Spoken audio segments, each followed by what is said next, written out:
Oi, oi! Ooh. Oi, oi! Welcome to episode Evening, 5. afternoon. How are we all? I'm very good. You? Yeah, thanks. Yeah. In the Marvellous. daylight, so the curtains get I know. a little bit of extra, Yeah. whatever that is. Still looking good though.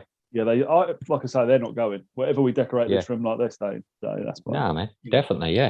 I've had to move it up though, because where I'm sat at the moment is just full of like Christmas presents and crap. So it just looks like I'm in someone else's like Ooh. garbage. Looks like you're in a grotto. Yeah. Grotto. So yeah, have you been up to much, anybody? Yeah, just a cheese and wine party, really. Not a business meeting. Yeah. It wouldn't matter anyway. They could just do what they want. As long as it was socially distanced, which it wasn't. So you'll have to, on the next episode, you'll have to put your resignation in crying. Yeah. Anyway, I jest. Yeah. Yeah. So yeah, we're on episode 5. So this one is a good one. Not that the others aren't good, obviously, because the others have been brilliant. But this one we've got an exclusive interview with Mick Taylor, who is the managing director of the UKFL, which we understand is going to be the UK's first professional or semi-professional American football league, which is quite exciting, I think. Absolutely.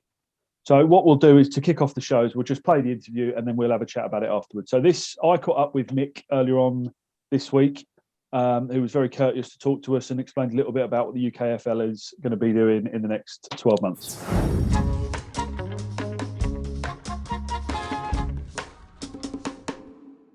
Thank you, Mick, for joining us and talking to us tonight. That's okay. I think it's probably best to start from the top then, if it's okay with you. So would you mind just running over what the UKFL is and where it's come from and how it came about? Yeah, I mean, I've been involved with American football since it first came onto our screens in the late 80s. I've never played it down. I've never coached it down. I've always been there as a fan and got involved in the management side. And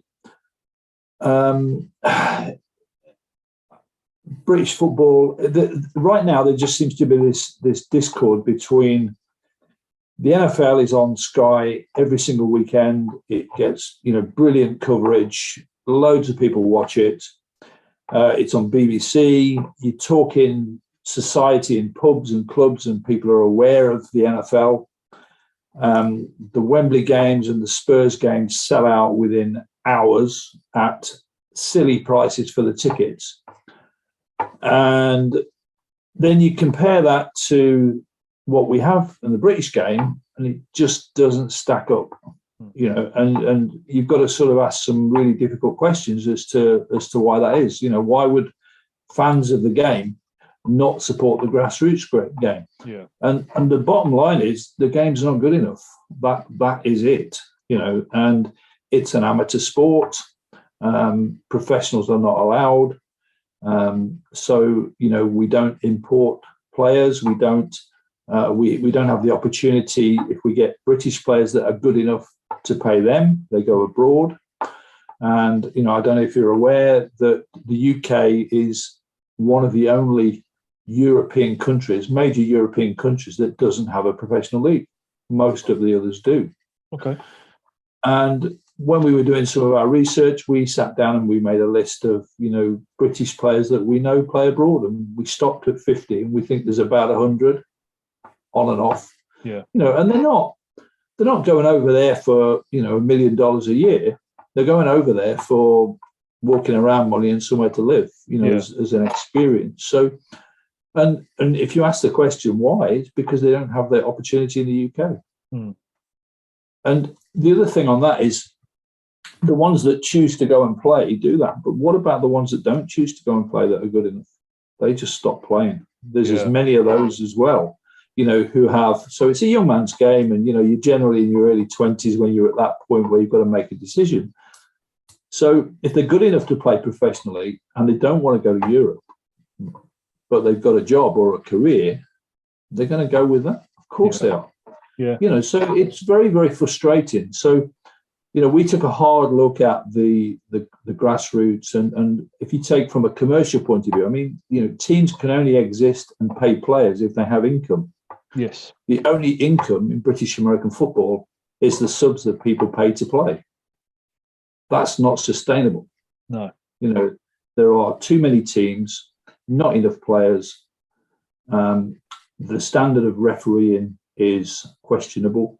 There are, a small number of adequate ones. And as a fan, speaking as a fan, you're not going to pay money to watch that. No. And to be honest, most of the teams don't even charge anyway. Yeah. You can turn up and, walk the dog and watch the game at the same time. Yeah. So we felt that we had to effectively start again, and start with a fresh slate.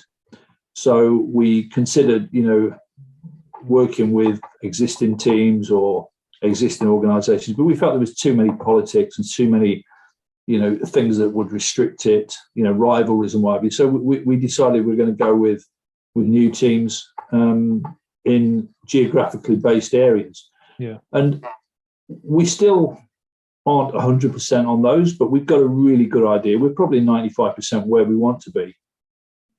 And I can give you, a bit of an exclusive if you want. People have been asking where the team's going to be based, and we've always said we don't know yet. And we're not 100%, but we're pretty sure there'll be a team in Scotland. Okay.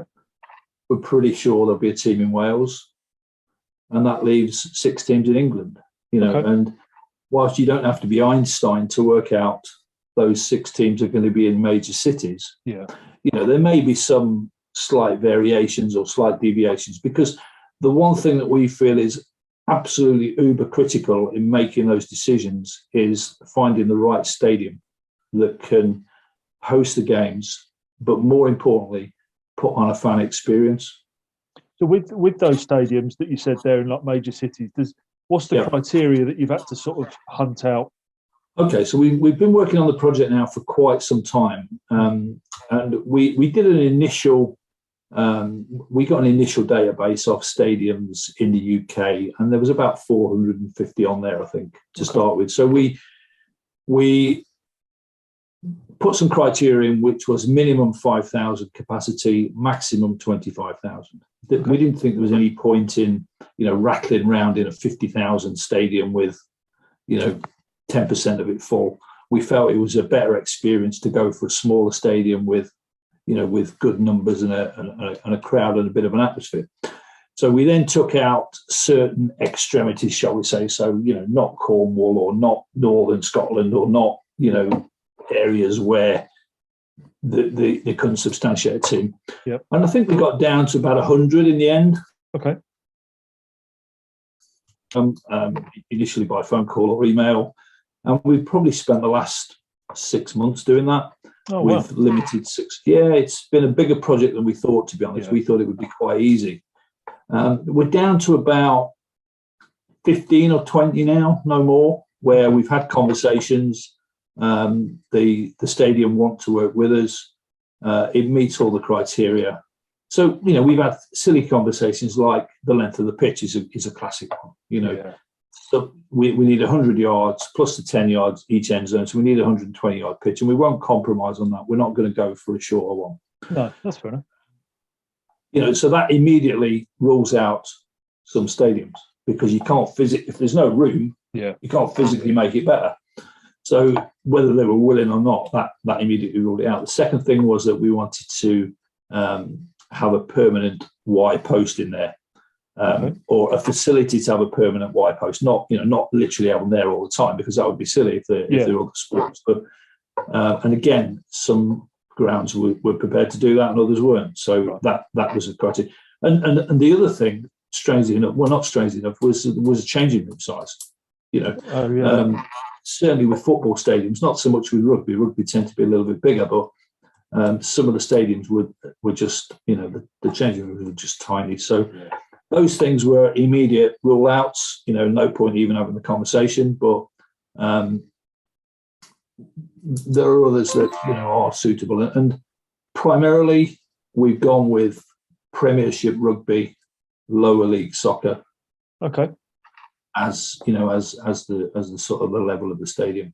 How did those initial conversations go then? With sort of you broaching the subject, saying we want to bring a professional league to the UK. Basically, it was just a phone call or an email that linked to our website and our investor video, which tells them about the project. It was very slow work to start with, I must say. We didn't get a lot of, because you don't. I mean, what we have to remember is when we started the project back in April, a lot of stadiums were still closed. Mm. And it was a case of finding. So you've got to find the right person as well. That's the second part of the equation. Yeah. So we spent a lot of time, canvassing and finding out who to speak to, and some it was quite easy, others it wasn't so easy. Yeah. So we're at the stage now where we've got a dozen that we've visited, we've had serious conversations with, we've had costings from, and it's just a case of plotting them and seeing, where we are. Yeah. So we could probably say 6 of the 8 tomorrow, we would be comfortable with, and of those 6, we've probably got 3 or 4 alternatives in those areas. But still to work out. The project isn't finished yet, but we wanted to spend some time on it because we felt it was so important for the fan experience. So I noticed on the website there's a timescale now in place where you sort of expect to announce those in January. It sounds like you're pretty confident you'll be able to do that, and then it goes quite quickly from there. So you're sort of looking at the back end of 22. You're looking at a draft sort of combine. I think I wouldn't like to say that they're cast in stone. No. We've always started. We've never done this before. No one's ever done this before. So,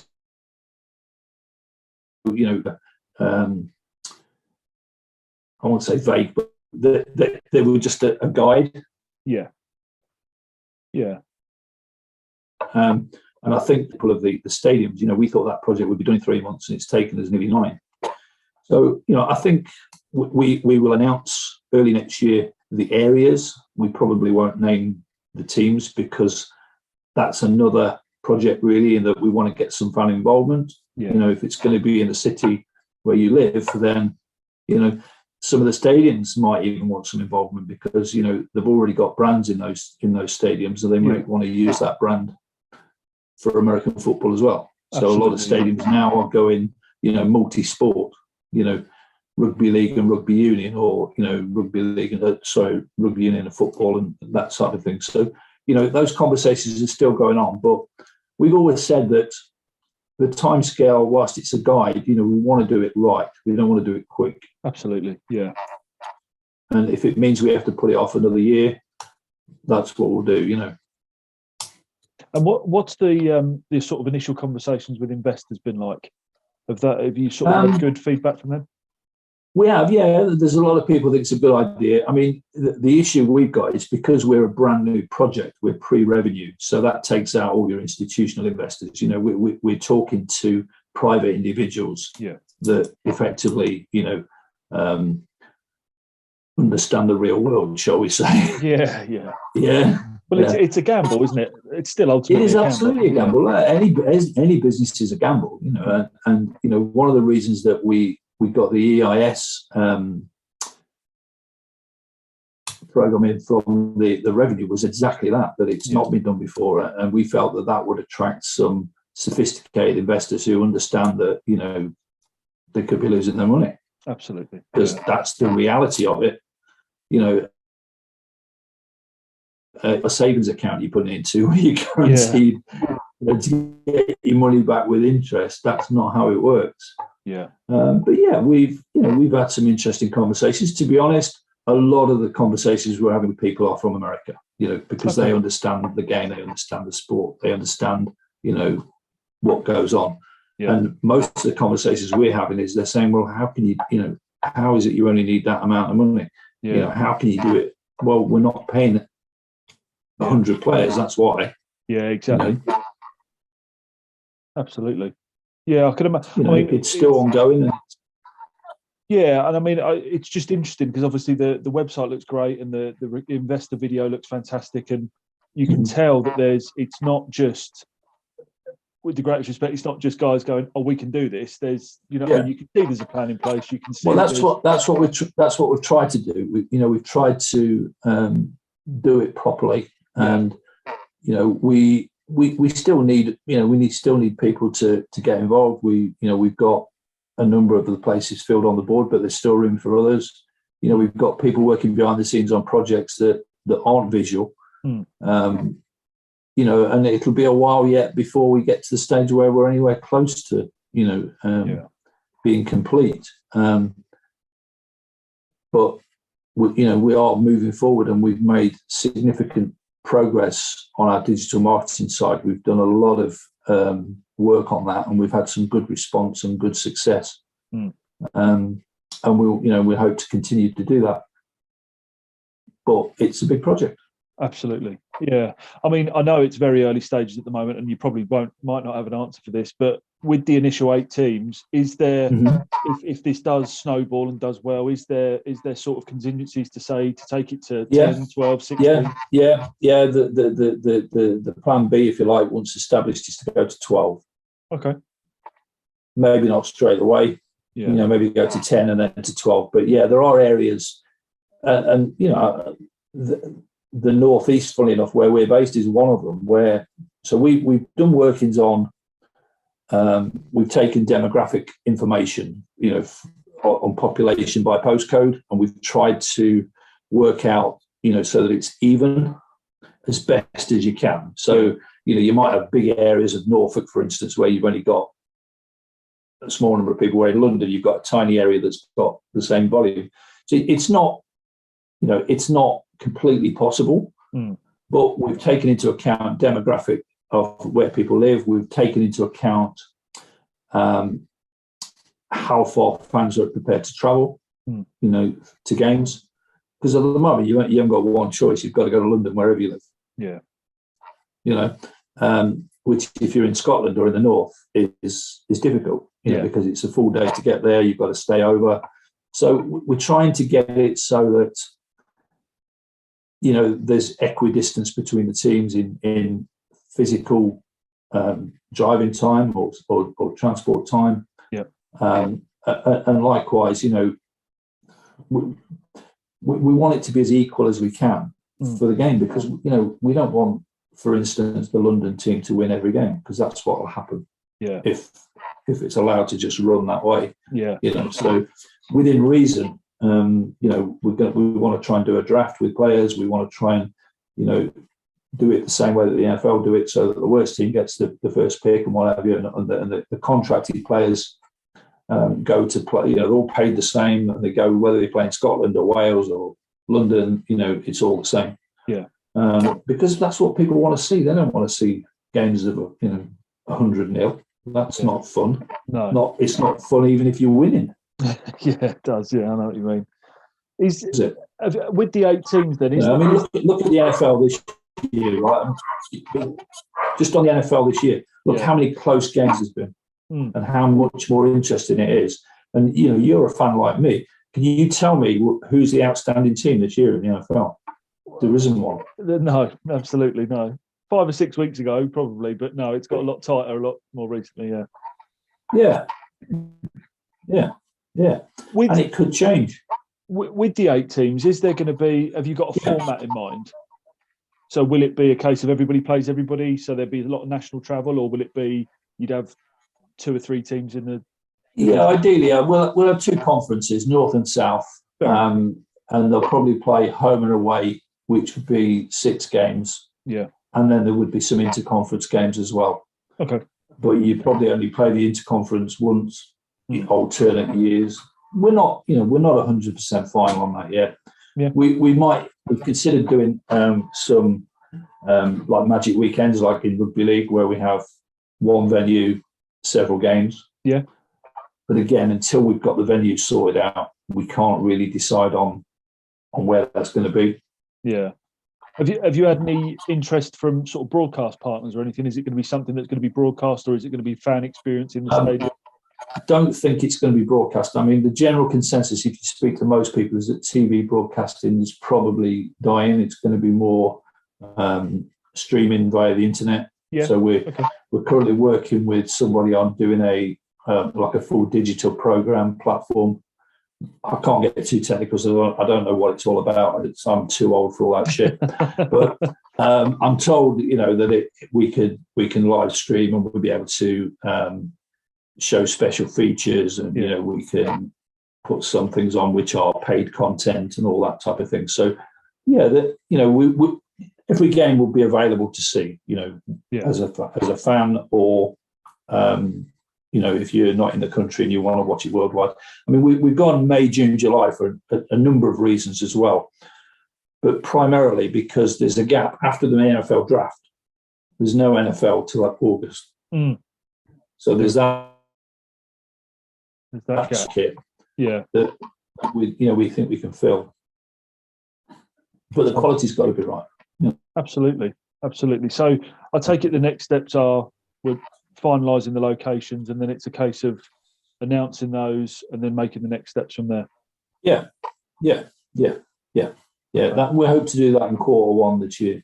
To at least give some guidance as to where we're going to be. I mean, I've already given you a little clue, but the actual cities will depend on the stadiums. Yeah, absolutely. I think that's about it, really.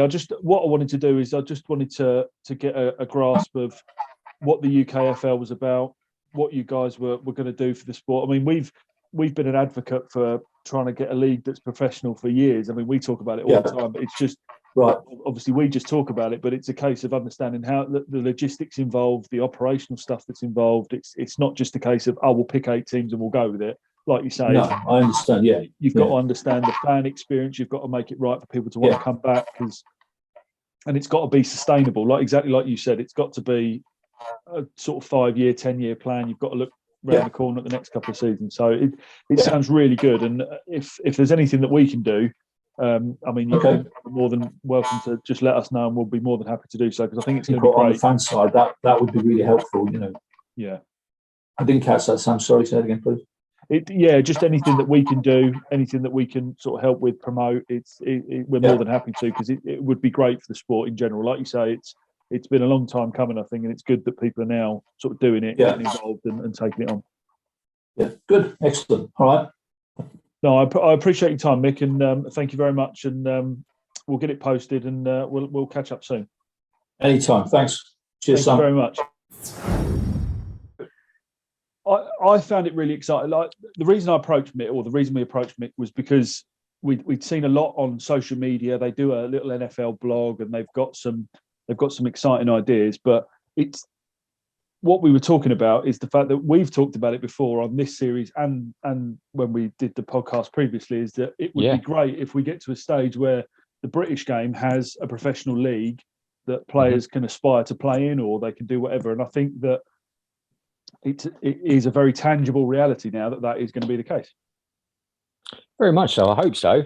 I mean, it all sounds quite positive with the the stadiums and everything that they're talking about. I'd be keen to. What I didn't think of was whether they're going to play their games on Sundays or Saturdays. Yeah, that's true. Yeah, that's true. I mean, most of the BAFA games at the moment, well, I'd say all the BAFA games at the moment are played on a Sunday. They are, which is sort of par for the course, isn't it? Really. But I suppose it'll all depend on who they're sharing stadiums with as well, wasn't it?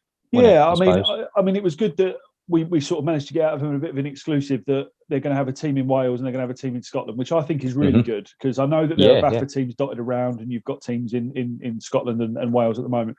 But I think there's always, like he said, there's always been that sort of like, well, if you want to watch an NFL game in the UK, you've got to go to London. You've got to get tickets to London. You've got to travel from wherever you are down to London.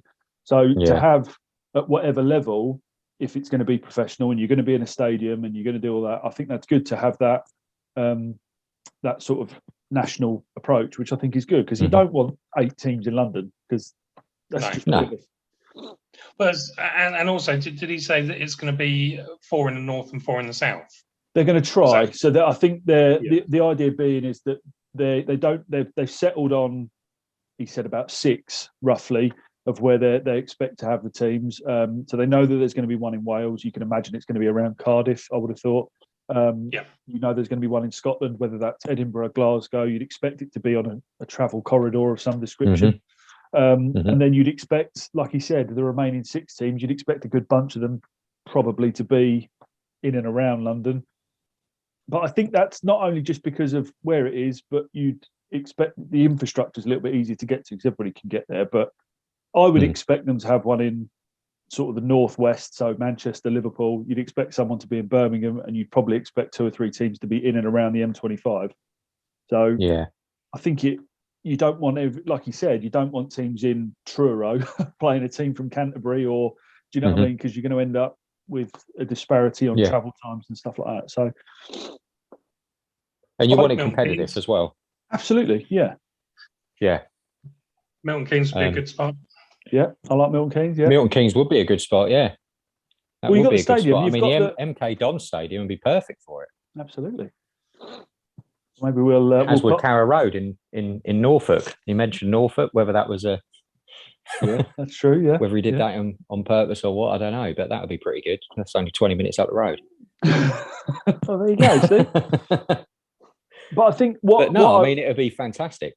And what I didn't think of is that, like you said, they're pre-revenue, so it's really difficult for you to just. I said, like, how did you go about going and selecting these people, getting in touch with these people? And he was like, "It's just a phone call. Like, you literally just have to take a punt at it. No pun intended, but you have to sort of give it a go. Hope you're speaking to the right person, and they can make. And then the fact that they've got this much traction and they're as far ahead as they are, for me, is a real positive sign. Yeah, it's not just. It feels like, listening to what he was saying, it feels like, they've done their research. They've put a lot of time and effort into working out what they want. Like when he was talking about the size of the stadium he wants and the length of the they've really kind of done their homework in what they need to make this work. And for me, it was interesting because now he said it's obvious, but you think about the minimum length of the pitch requirements. They have to be 120 yards plus sort of signage, and then you've got the facility to hold sort of around 5,000-ish fans, which gives it a good atmosphere. And then obviously you've got the changing rooms, because you're going to have 50 plus, 60 plus people, including staff, in and around the change room at any one time potentially. So you can't just have 2 Sunday League teams sort of cramming together like that. You know what I mean? You've got a lot of equipment and you've got a lot of players. So it's quite. It does make, with that criteria, I bet it does make the search quite limited. Yeah, but what I'm saying is, though, I'm glad that kind of they've recognised all of these things. Do you know what I mean? It's not just someone who said, "Do you know what, I'm going to put this together," and he's not given it any thought. They've done their homework. They know what we need to make this work. They've put a lot of effort in already. And like you were saying, it's a pre-profit organisation at the moment, but they're obviously working hard. Yes, absolutely. And it's just a bit of a head scratcher when you think it's like, he's talking about 2023 at the earliest. The interest in the game in this country is obviously one of the largest. Had its big heyday in the 80s, went off a little bit, but the TV coverage from Sky it's just boomed. Like he said, there is no issues with selling any tickets or anything like that. It just, for us fans, makes you think we're, potentially looking at 2023 or maybe 2024. You think, why hasn't this been done sooner? Absolutely. Yeah. Well, and did he say, it has been done in other countries? So. Across Europe. Across Europe. I know that Germany have got a really strong sort of semi-professional, professional league. They've got divisions and their universities are involved in it, and it's quite a big deal in Germany, because that's where they're talking about having another NFL game, isn't they? NFL game, yeah. Sorry, They're going to look at it. They were looking at doing it in Berlin or wherever, and it was going to be a case of having it sort of dotted around Europe like they do in Mexico. So.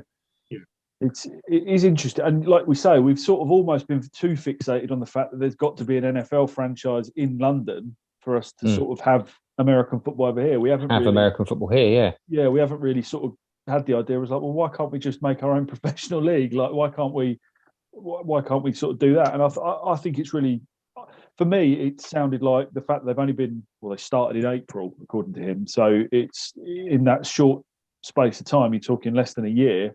We've now got to the point where we're sort of finalising the franchise bases, and We now know that the sort of strategy behind it and the investments coming and stuff. So it's good. I think it all sounds very positive. Yeah, and involving the community as well with regards to the teams. I think that's quite a clever thing. Yeah, getting people involved. Yeah, I think that's good because you don't want a team like Cardiff Eagles, and the Eagles means nothing to the fan base. It's got to be something that's involved and like, you know what I mean? It gets the community involved then, definitely. Definitely. Yeah. Sorry, the Justin. other interesting thing, is he was mentioning about the amount of British players that have obviously gone elsewhere to pursue a professional career. So we've obviously got the talent in this country. Absolutely. Yeah, absolutely. And the fact that that's only strengthened by the fact that we now have a combine. They've only recently started this year. We've got the NFL combine or the UKFL combine. So it's, you know what I mean? It's the NFL academy in Britain that's for British players to then get noticed by scouts and clubs and franchises, and then they do their own combine and they, you know what I mean? Neil Reynolds' son is over in America at the moment. He's playing in the Canadian football. Sorry, he's over in Canada at the moment in the playing in the Canadian Football League, and it's just, you know what I mean? You need that sort of base to get these kids involved. And it can be aspirational. Then you've got kids who are sort of coming from the youth teams now who can start to say, well, you know what I mean, I want to play a professional league. I want to, it's not just a hobby anymore. It can turn into something a little bit more. Yeah, it can turn tangible. into a career. Yeah. But it's still room for the amateur game as well.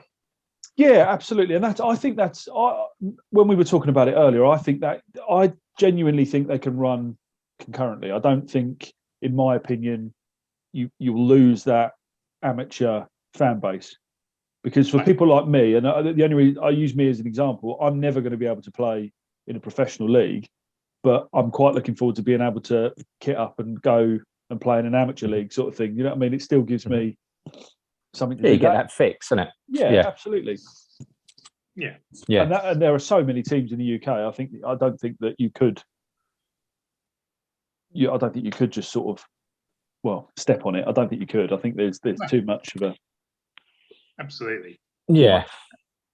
And I think they could work perfectly well in harmony, to be honest. I do, and I think that they are different things.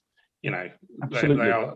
It's a different concept. Absolutely, but you see a lot of the British American Football Association teams, so the BAFA teams, send in their players. They go to GB trials, like we were talking to Vicky. She GB trials, and she's doing this and that. And there's no reason to think that the younger players, like you said, it's a young man's game. But there's no reason to think you can't get the younger players going over to the UKFL or whatever, or getting selected, entering into the combine, entering into the draft sort of thing. The system they'll get set up.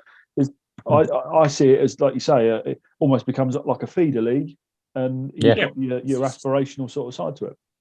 And also the other thing is, Sam, obviously, you know, going forward a few years, you also have the players who have played professionally coming back into the BAFA, absolutely, the amateur game, and just strengthening the amateur game. But absolutely from a player base as well. But just think of the level of coaching you're going to get when people sort of switch between the two, or you've got that experience of somebody who's been a paid professional. They do it full time. They're a coach, and they come in and help the BAFA teams, or they come in and do a rookie day or whatever. You know what I mean? That can only strengthen the fan base and the ability that we've got. And it will strengthen the league, in my opinion. I think that the UKFL may take 10, 15, 20 years to be a substantial platform, but there's no reason why it couldn't be. Yeah, absolutely. I think I personally, I'm quite looking forward to seeing how it all plans out. I'm glad that they sort of took the opportunity to speak to us, and you know, we'll be there. Cheering them on. No, much pressure. Yeah, definitely be there. I think we'll definitely be at the first game, won't we? Absolutely. Yeah. If they're in a stadium and they've got a bar, there's no reason why. Yeah. It's got to be cheaper than Wembley, surely. Yeah, exactly. Easy to get tickets. Yeah. That round won't cost 76 quid. Exactly. Yeah. Sorry, what? So thanks again to Mick for speaking to us. It was a really good insight, and I'd like to be able to catch up with him maybe next year to see how the combine, the draft, the timescales are looking, because obviously they're quite ambitious. But you know what I mean? As he said, there's no blueprint for this. No one's done this before, so I can't see why there's any reason to doubt that these aren't achievable. So it's good. Yeah, it's good. Absolutely. Excellent. Super. Shall we get the inevitable whitewashing of the quiz out of the way? as I've got no hope of saving myself, so I may as well just play for Pride. Is that what you're playing for? Yeah, Pride. It's always been Pride. Never played for anything else. Don't want to win. Boring, isn't Yeah. it? Bit obvious win, isn't it? Bit obvious. Yeah. You don't mind winning, though, do you, Dean? Right, let's do the Yeah. let's do the penultimate quiz then. Let's go.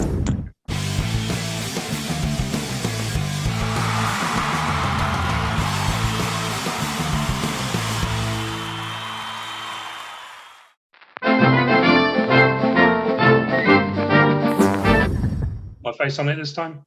No. I see. Maybe do that on the last one. Yeah, just as a Christmas present. Yeah.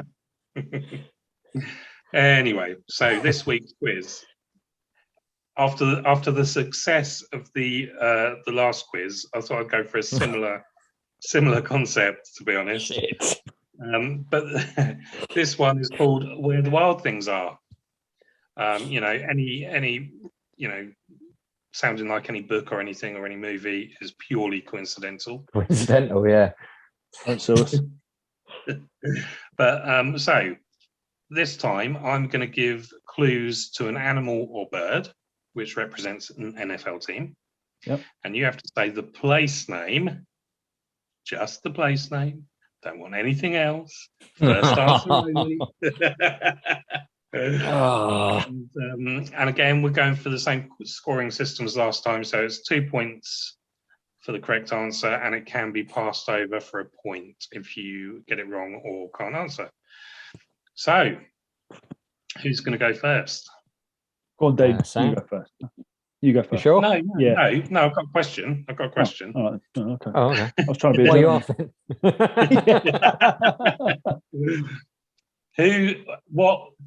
Right. Brilliant. You are both 49ers fans. Easy for you to say. Yeah. Me. Cheers. You are both you're both 49ers fans, so presumably you watched the match, the game last week. I did. Mm-hmm. I was most upset, but we go on. Yeah, I was at Dean's actually watching it. It was a blooming good match, actually. Good game. It was really good, and it wasn't clear cut until kind of closer to the end, was it, Dean? Yeah. Well, I mean, last throw he was open. Unfortunately, the guy just got his mitt up there and sort of stopped it. But yeah, it was pass interference in there as well. Oh, we should have got a call for that. Yeah, 100%. Yeah. Anyway, we never do it. Seattle. Yeah. Sorry. What were the total points scored in that game? What were the what? Total points, both teams combined. Who's going first? Who wants to go first? 54. Do you know, Sam? 54.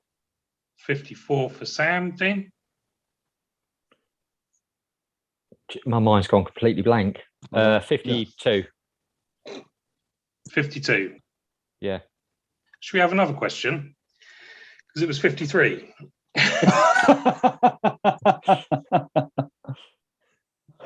No, Dean can go first. It's fine. You sure? Yeah, we'll round down. Why not? Okay. It's not like I'm going to win anyway, is it? Let's be honest. Okay. For 2 points then, Dean. Okay. I'm going to give you a clue to an animal or bird. I want the place name only. Okay. They protect the Tower of London, but never crow about it. Baltimore. 2 points. Sam. Yeah. These princes of the church elect the new pope. Say that again. These princes of the church elect the new pope. Is it New Orleans? Sam. Arizona. Dean, it's Arizona. Cardinals, mate. Cardinals. Right, that's it. Where's the? That's it. I can see where you're going because you're thinking Saints, Yeah. but Love your Yeah. enthusiasm, but you're still wrong. yeah. You showed your workings though, Sam. That was good. I did, writing it all down. I even brought pad and pen and fuck my life. Dean, was Peregrine in the Maltese Avengers? Atlanta. Absolutely, Atlanta. Sam, you looked a little bit confused at that question. Dean, Have do you you want to been, explain it? have you two been passing notes or something? What's going on here? No, that was an Yeah, that was- Peregrine Falcon. yeah. Oh yeah, no, yeah. And there's quite a famous movie called The Maltese Falcon as well. So I didn't know that. I just if Peregrine weren't in there, I wouldn't have got it. okay. Yeah. I tried to make them easier because I got some stick for them being a bit hard last time. So They were quite hard. Giggity. Sam. Yes. Okay. This one might be tenuous, so Brilliant. think about it. Yeah, I'm trying. Okay. Sounds like Rolling Stones Mick might drive one of their cars.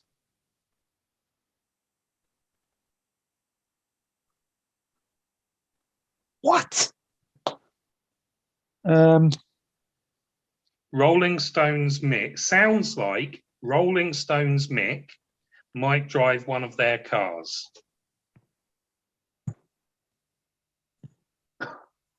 I genuinely have no idea. You want to pass it over? Yeah, pass it over. Yeah. Dino? Detroit. No. Mick Jagger. Mick Jagger. Oh right. Jaguar. Oh, right. Jacksonville. Jacksonville. No score. Oh, cool.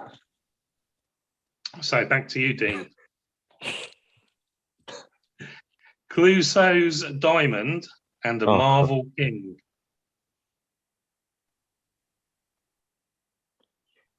Oh, Say that again. Clouseau's Diamond and a Marvel King. Carolina. Absolutely. Panthers, both of them. One black, one pink. So, Sam. yes. Can you stop giving Dean the easy ones, please? They're all in order. Yeah. This one is a hard one, I have to admit. Yeah, go on. Because unless you know it, you're not going to know. The male version of a filly.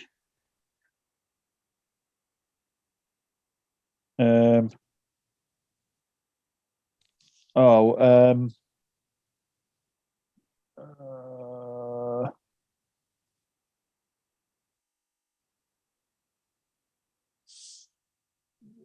Denver. Dean? Brilliant. Indianapolis. Indianapolis it is. The male version of a filly is a colt. What? Colt. I said colt. Say something in a minute. Dean. On 8 points. With a question number 7.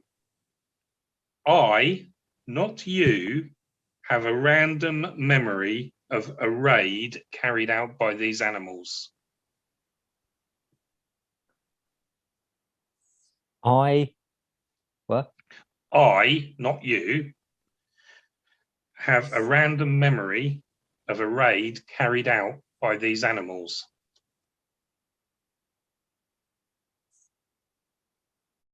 A few moments later. Cincinnati. No, over to Sam. That again. One more time. Steal a point, Sam. I, not you, have a random memory of a raid carried out by these animals. I'm willing you to get this, Sam. I'm willing you to get it. So am I. It's just can't. Shall I say it one more time? Yeah, go on one more time for old time's sake. Yeah. Not you, have a random memory of a raid carried out by these animals. You may have noticed I emphasized key words there. Doesn't matter when I don't understand any of the words. Go on, have a guess. Do you know what it is now? I haven't got a clue, mate, honestly. I'm going to say one word again, one word of it, and focus on that word. Raid. But I can't think of anything but Oakland, which is not the answer. But I'll go Oakland. Of course, it's not Oakland, but I can't think of it. Okay, that's a shame. Yeah. I, not you, as in EWE, you, not a female sheep, a male sheep. The Rams have a random memory, as in random access memory, of a raid, as in a ram raid. Bloody hell. That's good, Justin, but I would have never have gotten that. I would have listed really all good, 32 teams to guess that, and I still wouldn't have got that right. I would have said 31 of the wrong teams first. Rams would have been last. God. Sorry. Anyway, whose go is it now then? Who knows? Sam's go. I think it's Sam's, yeah. Yeah, my go, yeah. Sam. Yeah. Focus. Focus. Get this one. I got it. Long-beaked, bottlenose, and orca are types of this mammal. If I don't get this, I'm never doing another quiz. It's Miami. Come on. Miami. Yeah. Dean, do you want to go?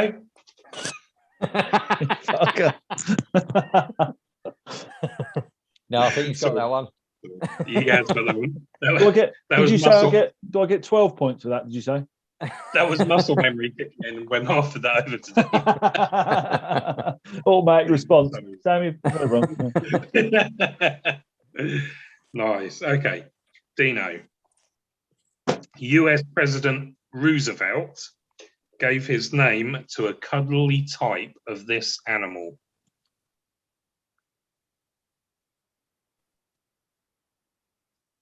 Chicago.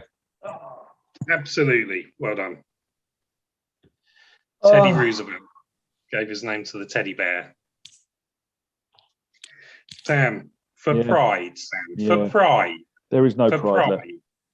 There is pride. Take pride in this answer. Pride. Get it, Sam? Listen. Yeah, I get it. I know what it is already. Yeah. Come on. So that's the answer already then. Is it Detroit? Don't say Cincinnati. Yeah, it's Detroit. See, that's how good I am. I can get the answers before you even get the question out. The question was going to be English national animal, but pride gave it away, really, didn't it? Seagull. Oh, no, wait, no, that's not. Pigeon. Yeah. What I find amazing, though, is that the lion is the English national animal. How does that happen? There's no lions in England. There isn't. The Having said that, do you know what the national animal of Scotland is? No idea. Unicorn. Is it? Yeah. Pretty badass, actually. Riding into battle with your kilt and your unicorn. Unicorn. Your rainbow face paint on. Yep. 2, 3, 5, 7, 8, You 10 for Dingo. Yeah, okay. And 4 for Sam. Oh, 4's not bad. 4, 10. Yeah, it's all right. Yeah, it's all right. I mean, yeah, pride and all that. Yeah, good. Okay. Well, thank you very much, Justin. That was an amazing quiz. Yeah, well done. Thank you. Thank you for taking part and getting some of the answers. Yeah, Dean took part. I don't know how I've managed to make up the numbers in a quiz for 2 people. Dear. So next round obviously is more interesting because we get to hand out the prize. Yep. And the forfeit. Yep. Ooh. Are we gonna? So the forfeit, is that going to be like in between? I do it after episode 6, and then we see what it was next year. Yeah. So we get time to put it together and stuff. Oh, you'll need a little bit of time to prepare. Yeah. We'll put it off that as well. Oh, what? We'll put it off. Yeah, that's fine as well. Yeah. No, you'll be doing it. Oh, okay. Oh, well, someone will, obviously. Yeah. It's not prejudged. Yeah, we don't know yet. Unless I get a million points for winning the next quiz, I'm pretty sure that I won't be winning it. I think even if it's double points Friday, I don't think we can still get right. It's been fun. It's been fun, Sam. You've been a good competitor. Yes, absolutely. Making up the numbers in a 2-person quiz. That's good. I like it. Something to put on the old CV. Yeah. Okay. Anyone who wants to tell us how they got on with those questions, by the way, let us know. Yeah, let us know, because you literally can't do any worse than me. So it would be, by not answering, you will still do better. Oh dear. Okay, well we'll leave it there then. But thank you both very much. It was a good one. No worries, thank you. And thank you to Mick of the UKFL for speaking to us, because that was really good. Great interview. Well done. Looking forward to seeing what they do over the next months and years and stuff, and hopefully we can speak to a few more of them and get involved and all that sort of jazz and stuff. Absolutely. But no, as always, guys, it's been a pleasure. Thank you very much. Yep. Yeah, definitely. No worries. Thank you. We'll see you. I assume we'll do another.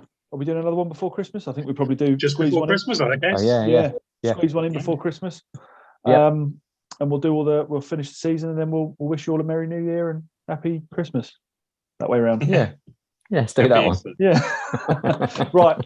I'll sign off, and I'll see you both. Yep. In a bit. No worries. Take care, everyone. Bye. Bye.